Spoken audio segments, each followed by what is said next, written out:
What is up guys, KharmaMedic here and welcome back to another dose. Today I'm going to be doing an in-depth dive into the quantitative reasoning section of the UKCAT. I've already done two videos like this before, one for abstract reasoning and one for verbal reasoning, and you guys seem to like those and you've been requesting the quantitative reasoning video as well for a while. So I'm going to do that today and hopefully you guys find it useful. Before we get into the video, if you haven't already, follow me on Instagram on my medic page, KharmaMedic. I'm going to be posting there about my daily life as a researcher and then also about medical school in September when I start second year as a clinical medical student.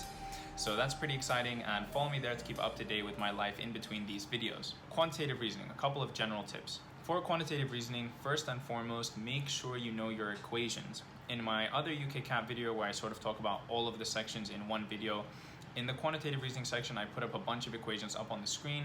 Make sure you write those down, make sure you memorize them, and you learn them off by heart, back to front.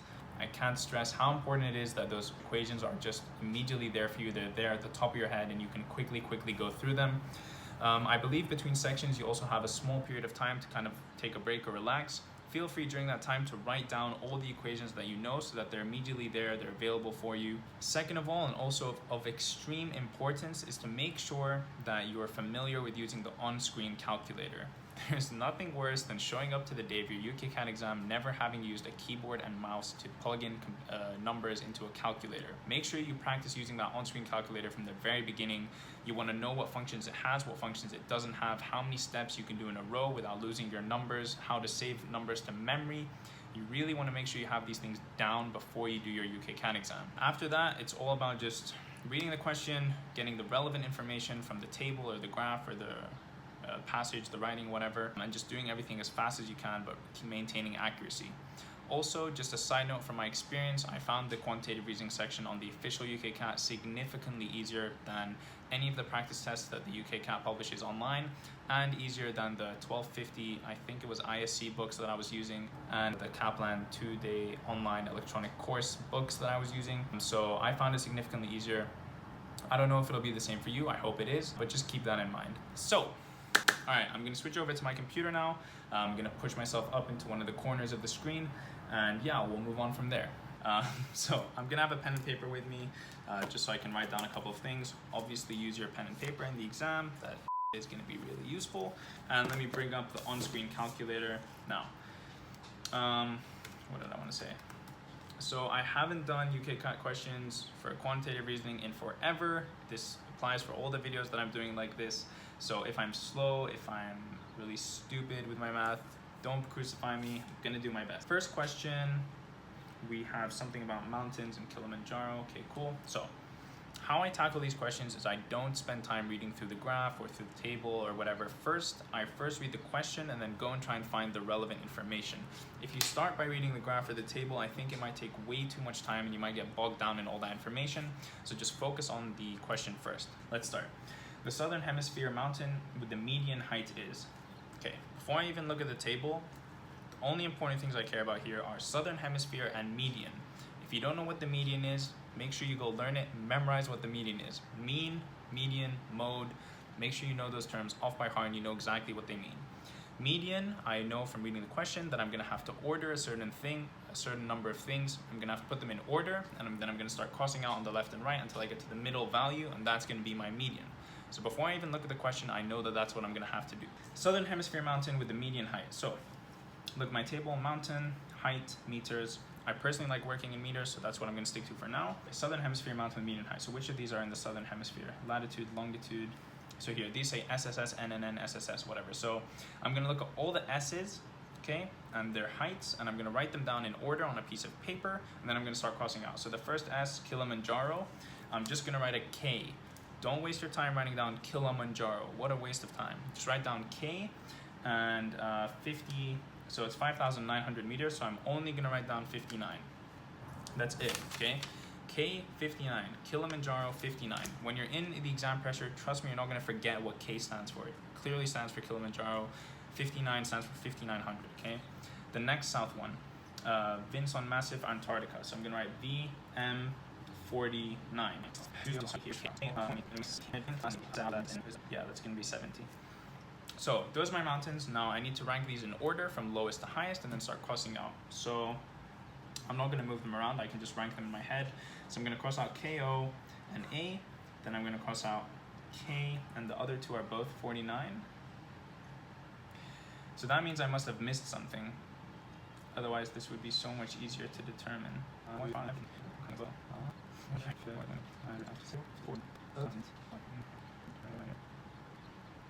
Okay, so this is very, very cheeky. In meters, both VM and CP read 4,900, but in feet, CP reads 16,000, this reads 16,1. So Vincent Massive is actually higher. Wow, that was very cheeky. Did not like that, UKCAT. I guess you really need to pay attention. But anyway, the point is you need to find the median, and you know, Southern Hemisphere mountains, choose the ones that are relevant, you write them down in nice code form, you don't want to write out the full words, such a waste of time, and start crossing out. Next question. The mountain whose height is closest to the mean height of those listed in the table. So this first requires me to calculate the mean height of all of the mountains in the table, and then find the one that's closest to that. Now, I can already tell from now this is going to take so much time, okay? Calculating the mean height using this on-screen stupid calculator is going to take forever. I'm going to have to write 59 plus 49 plus whatever. So if you know from the beginning that a question is going to take a lot of time, you might want to think about skipping that question, flagging it, and coming back to it later if you have enough time. Now this question, yes, it's going to take a lot of time, but it's also very simple. It's very easy and straightforward, so I think it might be worth doing. But if you have another question that has multiple steps and you know it's going to take forever, just guess and move on. It's not worth spending that much time on one question. Since this one's easy and I know that technically I can get it right 100% of the time, I'm just going to do it as quickly as I can. So equals this divided by the total number, 1, 2, 3, 4, 5, 6, 7, 8, 9. That gives me 55.8, so something close to 56, which is Elbrus. Does that make sense? So B for Elbrus, that's my answer to this question. Next question. Approximately in which direction would an airplane have to fly from London, UK to reach Aconcagua using the shortest route? Okay, so where's London, UK? London. I don't see London, UK anywhere in the table, so I'm going to skip to this writing. Real quick, London. I have no idea. Where is London? I'm going to go with Europe. And where is Aconcagua? It's here, South America. 70 west, 33 south. I'm just going to quickly draw a compass and see if I can figure this out. Europe, yeah, so England is on the west of Europe, so that's 46 north, something east, somewhere here, and Aconcagua is 33 south, 70 west, so 33 south, 70 west, somewhere here. So this is south west. Is that it? Towards the southwest? Does that make sense? I think that kind of makes sense. I hope it's right. I'll double check, and if it's not, I'll come back. Next question. The mountain which is on the line of longitude furthest away from the longitude 0 is, so longitude here, what's furthest away from longitude 0? I mean, I would think 151 here. 151 degrees is the longest furthest away thing from 0, so I'm going to go with McKinley, which is D. So that was a pretty simple question, and pay attention and notice that in this question I didn't use any of this writing here, none of it. I literally only used, wait, are there more questions? No, okay. So for this question I only used the table. I didn't even use the writing, so that's a good reason to not have to read all the table and all the writing first, because you might not even, oops, low battery, because you might not even end up using it. So I would definitely recommend going for the questions first in the quantitative reasoning section and seeing where you go from there. Let me plug in my phone so it doesn't die. All right, question 2. Something about ticket prices at a fair. Okay, cool. So let's begin. The ages of 4 members of a family who went to the fair are 6, 13, 15, 55. Ice skating, giant wheel, snow adventure. Spent 45 on different food. What was the total amount spent? Oh my God. Let's start with the 6-year-old. So prices above 12, child 2 to 12. So the 6-year-old fits in 2 to 12. And she went ice skating, giant wheel, and snow. Ice skating, giant wheel, 10, snow, 4. So she's 14. They'll spend 45 at different food stalls, so that's later, okay? 13s, so above 12. Ice skating, 8, 7, that's 15. 6, 21. 55-year-old group, 20 people more, above 12. So the 55-year-old fits into adult as well. So that's another 21. So that's a total of 21, 21, 42 plus 14, 46, 56. And then they also spend 45 pounds on food. So that takes us to, if it was 55 plus 45, that would be 100, but it's 101. That is none of the answers, so let's see what I missed out. 6, 13, 15, oh, I missed out the 15-year-old as well. So that's another adult above 12, so that's an extra 21. So that takes us to 122, which is answer number B. All right, next question. See, that took quite some time. I guess it wasn't too bad, but let's see, let's move on. I've forgotten like what constitutes as taking way too much time and I should skip, and what constitutes as taking me a decent amount of time. So I would definitely gain experience by doing questions and see what takes you forever. For example, any questions involving tax I sucked at, so I would always skip those. Anything involving time zones as well. So just see what you are not so great at and skip those questions, flag them, mark an answer, and come back. Okay, next question. A group of people bought group tickets for the Giant Wheel and Thrill. If they paid a total of $433, how many people were in the group? For Giant Wheel and Thrill. So X number of people times the Giant Wheel price for a group of 20, which is 6. So X times 6 plus the same X, the same number of people, times Thrill, which is 950, so 9.5, equals 434. So we have this pretty simple algebraic equation. Let's solve it. So 6x plus 9.5x equals 434. 9.5 plus 6 is 15.5. So x is 434 divided by 15.5. That's not going to give me a straight answer. Let's see what we get. 28. Oh, it does give me the same answer, so the answer is 28. Next. On a Sunday, 129 adults and 216 children visited the fair. Among the visitors, 2/3 of adults and 3/4 children went ice skating. If none of them purchased a group ticket, what was the total amount earned for the sales for ice skating that day? So 2/3 of adults, and there's 129 adults. So first, let's find out what 2/3 of 129 is. 2/3 is 0.66666666667. So just to avoid wasting time, I'm just going to type that in instead of doing 2/3 first. So 2/3 of adults is equal to 86 adults. And 3/4 of the children, so 216 times 3/4. 3/4 is, times 216 times 3/4. 216 times 0.75. You definitely need to know your fractions. 3/4 is obviously 75%. It's 0.75. 2/3 is 0.6666667. You have to know these fractions and decimals off by heart. Just memorize them, make a table, whatever you need to do. So that's 162. So I know that 162 children at the price of £5 went ice skating. So 162 times 5 equals 810. And 86 adults times the adult price for ice skating is 8. Is 688. So 688 plus 810 that I calculated from before gives me an answer of 1498, which is answer B. Simple. So you can see that these questions, the actual math involved is super simple. It's just averages, adding, multiplying, dividing, a couple of fractions and whatever. The math is really simple. You just have to get used to doing these questions fast in a timed manner and keeping accuracy. Next question. Family of 4 adults and a few children between 2 and 12, so a 2 to 12 child, went on the Giant Wheel and Snow Adventure. They paid $133. How many children were in the family? This is going to be another one of those equations, so I'm going to get more paper. 4 adults and a few children. Let's do the adults first because we actually know what they were. Went on the Giant Wheel and Snow Adventure. So 4 adults for the Giant Wheel is 4 times 7, which is 28. Plus 4 adults for the Snow Adventure, which is 4 times 6, which is 24.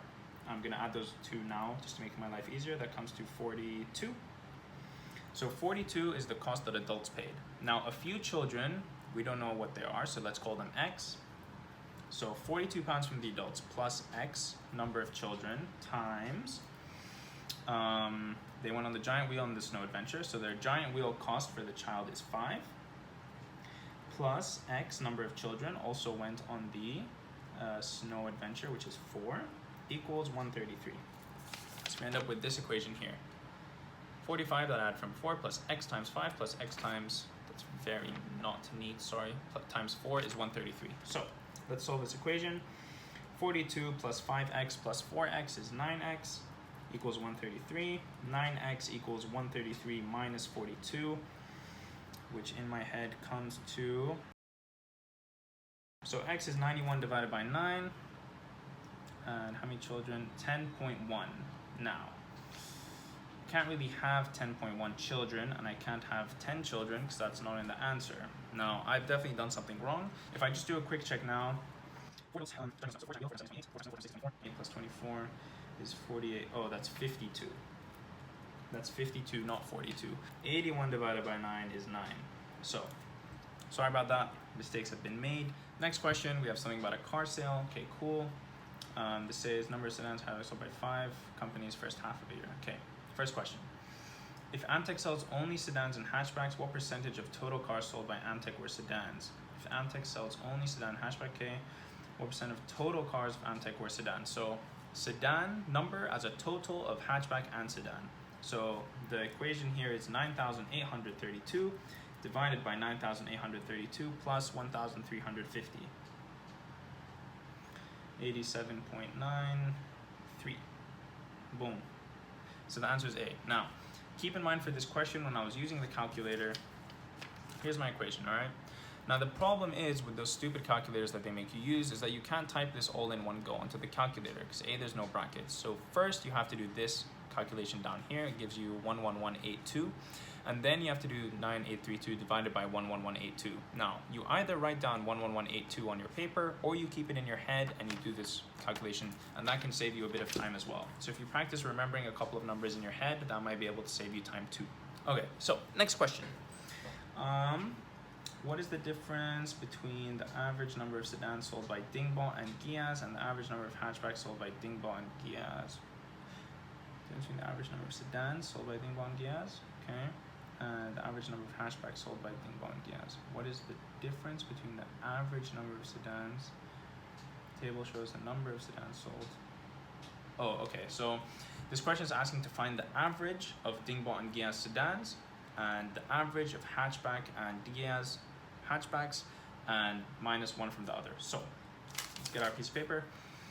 The average of sedans sold by Dingbo and Giaz is 32418 plus 59462 divided by 2. You have to know what an average, god damn it.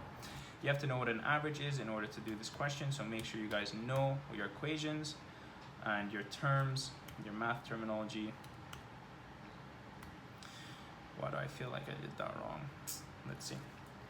45940, and the average of hatchbacks sold by the two companies is 353 plus 32111 divided by 2. 16232. So if I divide the original number that we found, which was 45940 minus 16232, 29708, which is B, which is great. Next question. The sale of hatchbacks by both Dingbo and Jard in the second half of the year was approximately 20% less than their sale in the first half of the year. How many more hatchbacks were sold by Jard and Dingbo during the second half of the year? I suck at these questions, but I'm going to try and work through it. So, okay, so clearly I don't understand this question too well.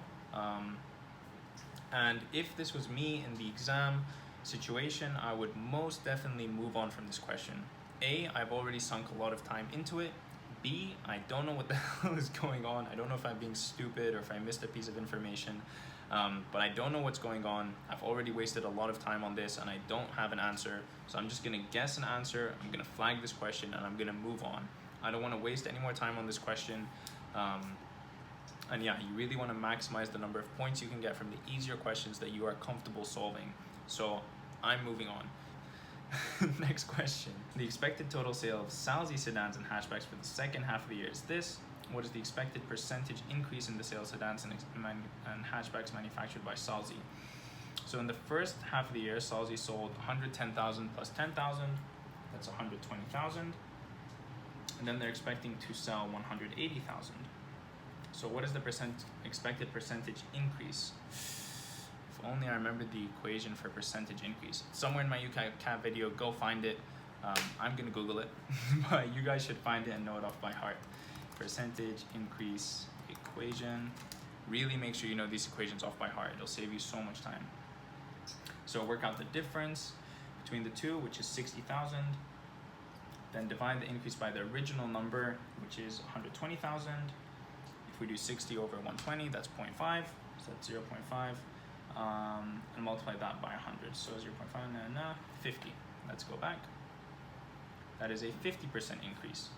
Boom, boom, boom, skitty, boop, bop, bop, bop. And final question I'm gonna do, something about endangered species. Okay, cool. So, approximately what percentage of the total number of critically endangered species are mammals? Critically endangered mammals, that's easy. So 109 divided by the total. So 109 plus 45 plus 118 plus 78, so that's the total, 350. So 109 divided by 350 is 31.14%, so 31%. D, next. That was easy. Okay. What would be the approximate decrease in the percentage of each category of species in the endangered risk level to make the total number of species in this level the same as the total number of species in the vulnerable? Okay, interesting question. So vulnerable's total right now is 30 plus 20 plus 39 plus 46. 135. The total in endangered is 60 plus 98 plus 30 plus 36, which is 224. So what would be the approximate decrease in the percentage of each category in the species? Okay, so let's find out how much of a total decrease we need, and then we'll divide that by 4 categories. So 224 minus 135 is 89. 89 over the original of 224 times 100, so will give us the percentage decrease. 224 times 100 is a 39.7% decrease. So that divided by 4 categories is this times 100, which is 9.9, 10%. That does not appear to be here. 39%, is it 40? Does that make sense? So I'm not sure. I thought it was 40 divided by 4 to know how much each one decrease would be. Although if we need a total of 40% decrease, then if each one decreases by 40%, that'll be the same thing, I think.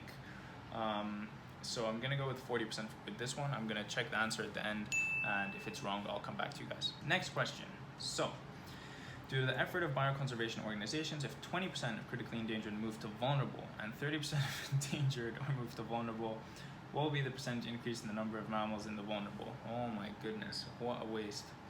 So, first we need to know what the total number of vulnerable animals is, which we calculated last question, which is 135. That's another great way to save time. If you remember a value or you have a value from a previous question that you can use again, just use it again. So 135, now we want 20% of critical.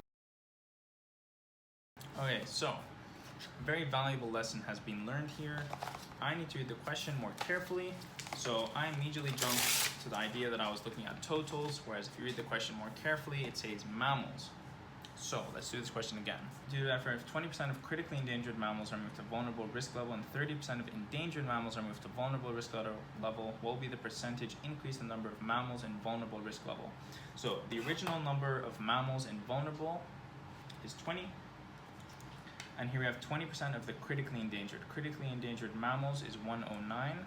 20% of that is 21.8.